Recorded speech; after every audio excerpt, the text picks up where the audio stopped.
आप land grants bill लाने जा रहे हैं, इससे जम्मू और कश्मीर की आवाम को क्या फायदा? पीडीपी का जो बिल था वो अपने रिश्तेदारों के लिए था, जिन लोगों ने ज़मीन हड़पी है वो ज़मीन को अपनी नाम पे वापस करना वो चाहते थे वो हो जाए, क्योंकि उनकी बिल थी जिसके पास जो यहाँ रास्ते पे कोई तंबू लगा है उसके ऊपर फिर वो ज़मीन उनको मिले, तो वो गलत बिल थी। वो इसीलिए हमने बार बार कहा कि वो एक फ्लड गेट खोलेगी, कोई भी कहीं से आ सकता है और उस जगह को ले सकता है। और जब से हमारे पास 35 ए नहीं है हम उस चीज़ पे कुछ नहीं कर सकते। इसीलिए जो लैंड ग्रांट्स एक्ट है उसमें अगर हम उसकी अमेंडमेंट करें, उसमें बहुत सारी चीज़ें जिससे जिस इंसान ने अपने, चाहे वो स्कूल है, दुकान है, घर है, चाहे वो गुलमर्ग हो, श्रीनगर हो, पहलगाम हो, जिसने लीज लैंड सही रास्ते से ली है, अपने पास ज़मीन है, उसको अगर उसका एक्सपायर होती है ज़मीन तो उस चीज़ को वापस पहले उसका हक बनता है, क्योंकि उसने अपनी पूरी जमा पूंजी उसमें लगाई है।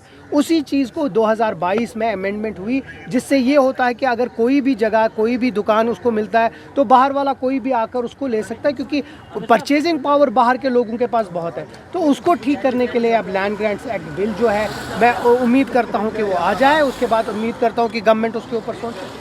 सर, कितनी उम्मीदें हैं इस बिल के पास होने की? क्योंकि अभी देखिए, प्राइवेट प्राइवेट मेंबर बिल होती है, एक मेंबर की अपनी बिल, जिसमें वो समझता है कि इससे थोड़ी चीज़ें बेहतर हो सकती है।